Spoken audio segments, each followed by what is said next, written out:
Olá! Saudações, meus caros futuros pós-graduados em gestão pública municipal e gestão em saúde.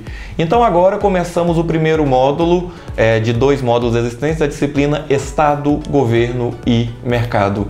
Para começar, vamos começar discutindo uma questão tanto polêmica, que é a extensão dos poderes do Estado sobre a sociedade, uma vez que existem grandes controvérsias sobre isso. Por exemplo, nunca vai ter um consenso sobre qual vai ser o papel do Estado, se o Estado ele tem que ser mais interventor, se ele tem que ser menos interventor, se ele deve exercer uma posição dominante ou se ele deve exercer uma posição de empregado da sociedade. Eu costumo falar nas minhas aulas que o Estado é como pimenta. Tem gente que prefere mais, tem gente que prefere menos, tem gente que não pode nem passar perto. Então, a partir de agora, vamos discutir isso. É interessante que, lá na apresentação da aula de vocês, nós temos um debate presidencial de 2010, em que se tem o José Serra e a senhora Dilma Rousseff conversando um com o outro, cada um com um dedo em riste. José Serra coloca, eu quero um Estado eficiente. Dona Dilma vai lá e fala, eu quero um Estado forte. E você? Qual Estado que você quer? Você quer um Estado eficiente? Você quer um Estado forte? Logo depois, então, nós temos um outro debate entre o senhor Adam Smith, não sei se é do conhecimento de vocês essa figura, mas a partir de agora será, e o senhor Karl Marx, esse é aquela criaturinha barbuda que aparece em algumas camisas por aí, os dois, então, frente a frente, colocando o seguinte, Estado mínimo ou Estado total e depois sem Estado. A partir de agora, então, vamos delinear sobre isso. Então, nós temos, em contraposição ao pensamento de Adam Smith e ao pensamento de Karl Marx, um outro camarada que falou sobre isso, lá em 1929, ele conseguiu tirar os Estados Unidos da crise com outro discurso sobre Estado.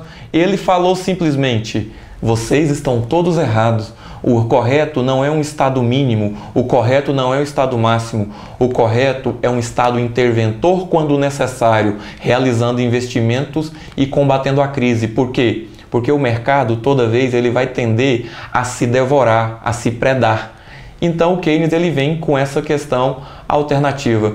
Isso é um tema bastante controverso, porque ele pega em algumas coisas. Ele pega, primeiro, um viés ideológico, ideologia muito forte em cima de tais temas. Logo depois, isso pega com a visão de mundo e a concepção concepções diferentes da sociedade e concepções diferentes de valores. Então vamos começar com os conceitos. O que é Estado? Estado não é só o que você acha que é a unidade da federação. Então vamos ler aquela primeira parte do material toda e tentar se guiar sobre o que é Estado, esse conceito. Vamos começar então por aí. Estado não se escreve com E minúsculo. E minúsculo você escreve quando você vai falar do Estado de Goiás, o Estado de Sergipe, o Estado do Pará. Agora quando você vai falar da figura Estado, se escreva com E maiúsculo. Dependendo da região que você pode falar o E maiúsculo. E o Estado, então, é uma organização que exerce o poder supremo sobre o conjunto de indivíduos que ocupam um determinado território. Então, nós temos 2 características principais do Estado, que são as características de legitimidade e legalidade. Quer dizer, o poder que emana do Estado é o poder legítimo e, a partir disso, então, ele edita normas legais para que os seus concidadãos convivam em sociedade de uma forma harmônica. Então, muita atenção nesse conceito de Estado, e esse conceito de Estado eu costumo brincar, nós teremos uma prova ao final do nosso módulo, esse conceito de Estado é igual ao Vasco, é certeza que cai. Então, pessoal, a partir de agora, então, vamos trabalhar um pouquinho sobre esses pensamentos. Lá no nosso material, na nossa apostila lá do livro do Correia, eu gostaria que vocês prestassem muita atenção sobre os diferentes pensadores, as diferentes concepções do papel do Estado sobre a sociedade, em especial do papel do Estado sobre a economia. Nós começamos com Max Weber.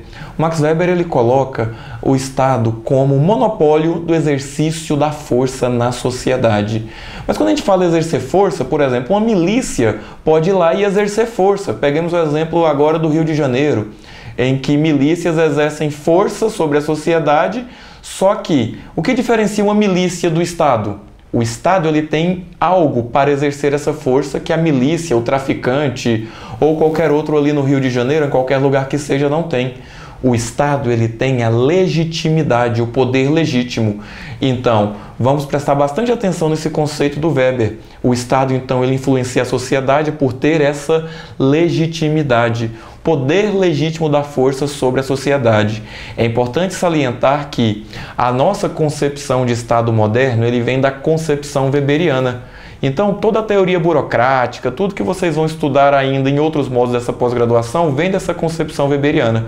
Então, é importante salientar que o que diferencia o Estado, com esse seu poder de exercício de força, de outros entes, é justamente a sua legitimidade. O Estado, então, ele tem o poder legítimo para isso. A partir de tudo isso, então, nós tivemos alguns outros pensamentos que permearam isso.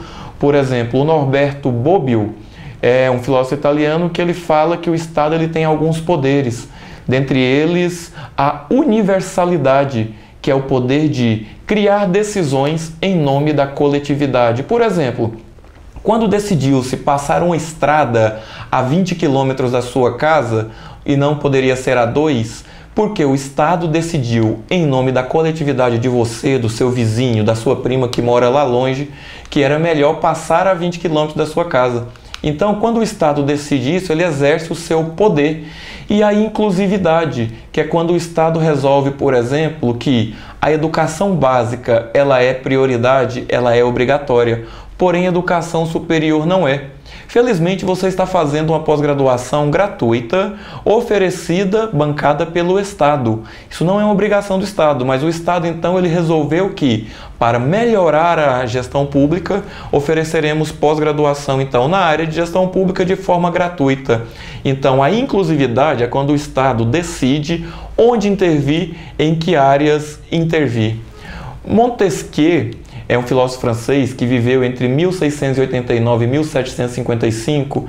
Ele fala um pouquinho mais sobre o Estado e ele tem uma contribuição extremamente interessante quando ele sugere, quando ele trata do Estado com a necessidade de uma separação entre poderes. Por quê? Imagina só o poder supremo.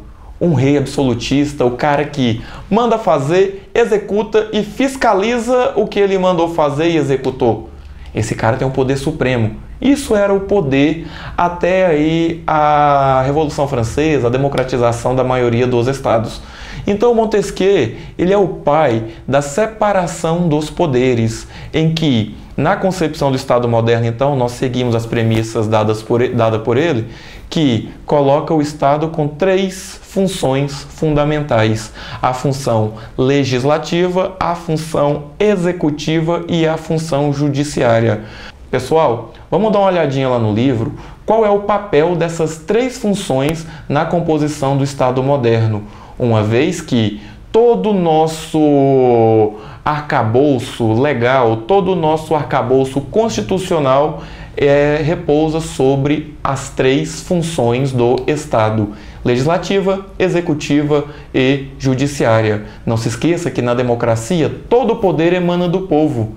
Isso está lá na nossa Constituição de forma linda no artigo 1º. Será que isso é corretamente cumprido? Será que nós estamos vivendo a separação total dos poderes? Será que o executivo não faz interferência no legislativo? O legislativo não faz interferência no judiciário? Vamos discutir um pouquinho mais sobre isso e não se esqueça que nas nossas atividades você vai poder lidar com tais questões. Nós temos um outro pensador que lidou com isso, que foi o Rousseau, Jean-Jacques Rousseau.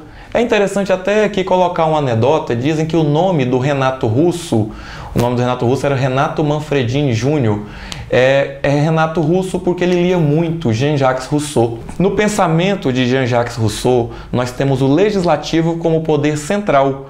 Por quê? Porque o legislativo é onde passam essas decisões e impedem, democratizam tais decisões e impedem que o executivo seja um ditador.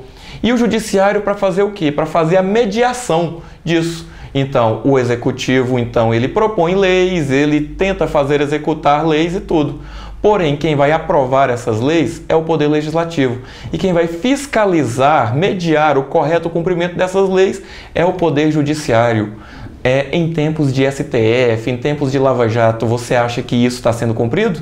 Você acha que isso está sendo trabalhado à risca?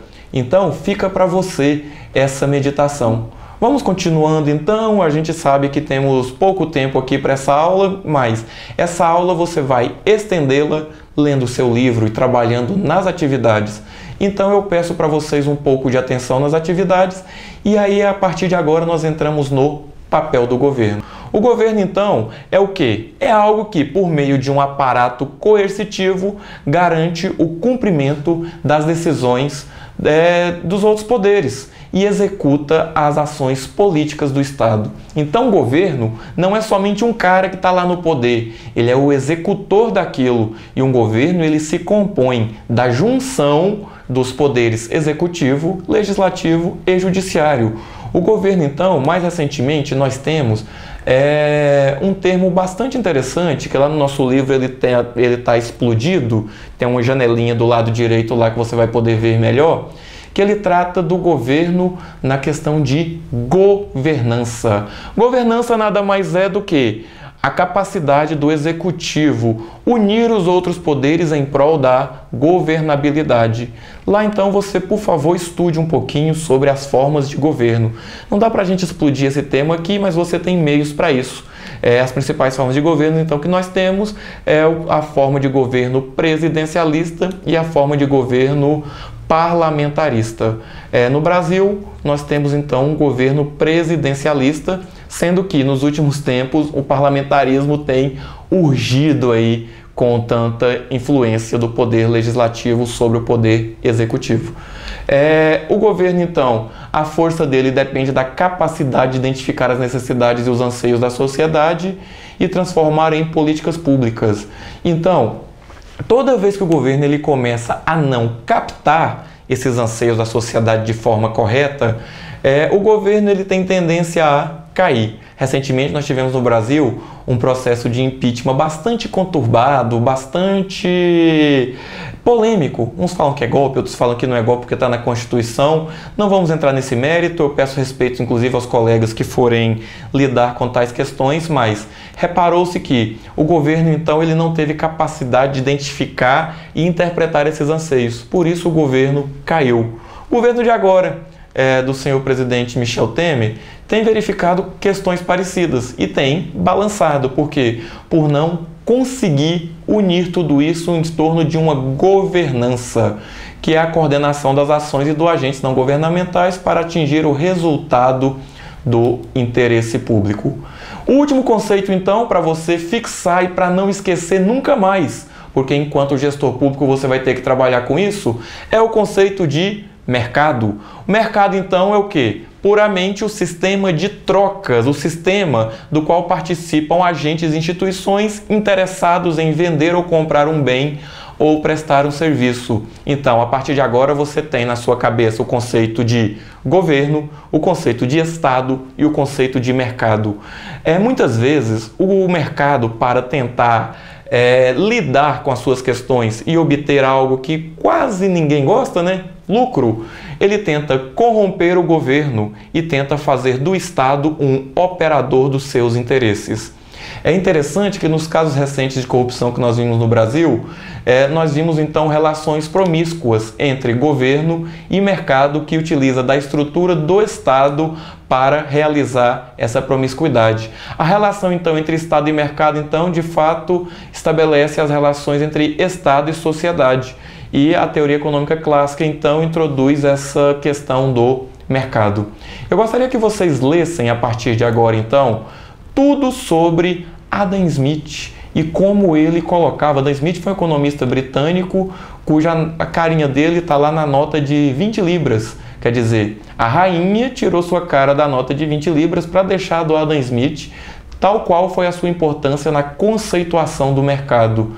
Então, o Adam Smith ele tinha uma certa filosofia, foi o pai do liberalismo econômico. Eu gostaria que você lesse um pouquinho sobre isso. Paralelo ao Adam Smith, em contraponto a ele, nós temos o Karl Marx, que doutrinou o pensamento de toda uma geração, a partir do que ele propôs como Estado socialista, que nós vamos discutir um pouquinho mais à frente. Então, leia um pouquinho sobre essas questões, liberalismo versus marxismo. A partir do momento em que você lê tudo isso, eu gostaria que vocês vissem sobre a dinâmica pendular entre Estado e mercado. Pêndulo é isso que vocês imaginam, algo que vai de um lado para o outro. Ali então, gostaria que vocês verificassem sobre quando o pêndulo está mais à esquerda, sobre quando o pêndulo está mais à direita, como funciona essa relação. Não vamos nos ater muito a isso, mas pense bem, qual seria o melhor? Estado mínimo? Estado máximo? Um ponto de equilíbrio? Conforme aquele exemplo da apresentação, você gostaria de ter mais pimenta, mais estado, menos estado? Então eu os convido a essas reflexões e aguardo vocês na segunda unidade, em que nós teremos uma outra aulinha gravada, uma outra discussão em que se dá para escolher melhor tais questões. Mas você, futuro gestor público, como tem trabalhado isso? Preste bastante atenção então agora nas nossas atividades e se prepare inclusive para a nossa atividade presencial. Muito obrigado então e eu aguardo vocês num próximo encontro ou numa próxima teleaula a ser verificada logo em seguida. Grande abraço!